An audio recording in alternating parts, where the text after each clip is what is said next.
So today we really want to focus on Zero Hash Connect. So that's the theme of the conference today, and really focused on the new era of money movement, as we call it.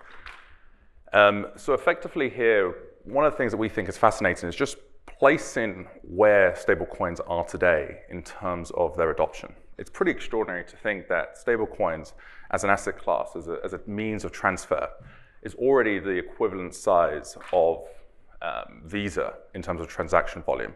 And this is an asset, this is a means of transfer, this is a technology that is really only 10 years old. And so as you look towards the next 10 years, you can only imagine the adoption and the feasibility of this technology.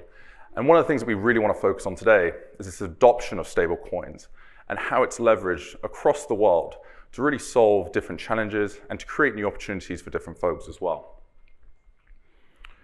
One of the things that we really like to frame about our business is what we call the Zero Hash Value Engine.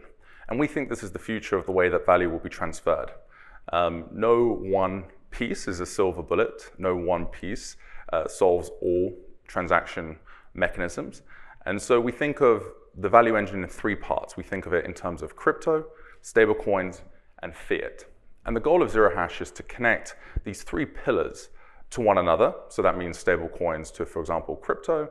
That's crypto to fiat, fiat to stablecoins. But also what we think is really fundamentally important as you build on this technology. We support 10 different chains today. Is also the ability to bridge this technology.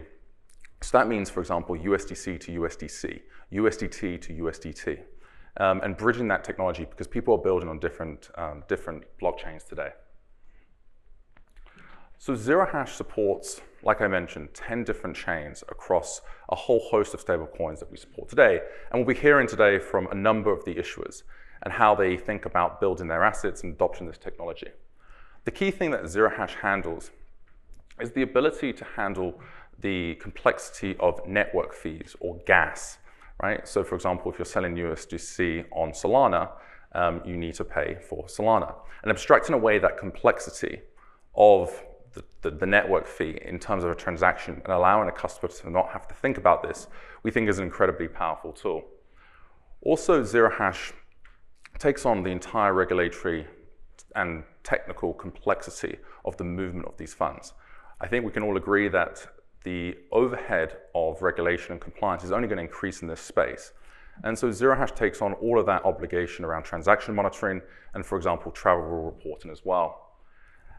And finally, really the key piece that we think is really, really powerful is the ability to seamlessly bridge these assets, to seamlessly bridge a stablecoin to a stablecoin on one chain to another stablecoin on another chain as well. Zero Hash has been around since 2017, and we've really, we think, been one of the key catalysts for the adoption of stablecoins globally. We now support a range of the largest players in the world. For example, last week we announced, for example, that we're powering Franklin Templeton. We also work with some of the largest brokerage and publicly listed trading firms like Interactive Brokers. We also work with some of the largest payment groups. You'll be hearing from Stripe, from Shift4, and many, many others.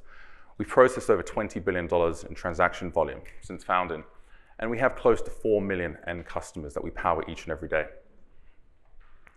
We also take a very global view in terms of how we think about our infrastructure. One of the core value propositions is thinking of stablecoins as a network of networks. And so being able to connect these different nodes globally is what we think is a critical part of our value proposition. And so today, we're obviously based in London, but we power players around the world, whether that be in the UK, Europe, the US, rest of the world through, for example, our Bermudan entity, Brazil, Australia, New Zealand. And our goal is to continue to be this global bridge, this global gateway to players and taking on this regulatory complexity that we can handle globally. I think one of the powerful things around stablecoins is that we're still very much in the early innings of the use cases that can be powered and some of the unlocks that it can enable. But I think one of the key things that we want to focus on today is really tangible use cases, ones that we're powering today with some of the biggest players in the world. And so I'm going to take you through each one of these, whether it be on-ramp, off-ramp, payouts, remittance, and fund. So I think what's really fascinating here is if you look at, for example, an on-ramp product, you can see here my account, the ability to open up an account and seamlessly swipe my credit card, debit card, pay with bank, and to seamlessly purchase USDC, so that on-ramping mechanism within a couple of seconds. Zero Hash provides the full API and SDK stack to enable partners to build on us. And today we power some of the largest on-ramp products that have been built by traditional acquirers and PSPs globally, including Stripe, Shift4, and Simplex by Nuvei. Also today, for example, paying for my room at the Ned.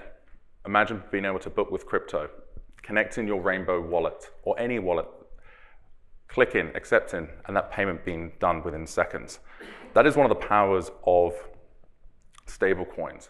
And I think the power of it will be particularly unlocked today as we think about the global access, parts of the world where today there's not such good payment connectivity in particular. And one of the key value propositions as well that we power is that it enables lower fees, wider geographical reach, faster settlement, and no chargeback risk. This morning we released a report that we did in partnership with Lightspark, an independent report that was conducted by our research partner, Sentiment. And you can see here that if you ask Argentinians, 52% of Argentinians surveyed said that they would like to pay for stablecoins for subscriptions such as Netflix or their VPN or Spotify. And so as you start to think about this adoption in particular parts of the world where there is currency devaluation, where there is not the same connectivity, the ability to pay with USDC, USDT, and other stablecoins is an incredibly powerful unlock. If you think about payouts today, you can think about a gig worker. They want to get paid out in USDC. They seamlessly insert their address or connect their wallet. They accept, they connect. In the same way that they have a bank account, they now have an address, and they can get paid out to that address. Actually, Zero Hash, we are actually only 50% based in the US, 50% not based in the US. We have a large number of people based in Brazil, and we know that we pay a large number of our team globally in stablecoins. There's a real demand for this. And this again has been backed up by the survey that we did independently with our partner Sentiment. 65% of freelancers globally, and we surveyed folks from Argentina, Brazil, Mexico, US, and Dubai, said that they were interested in stablecoin payments versus their existing payment stack and infrastructure.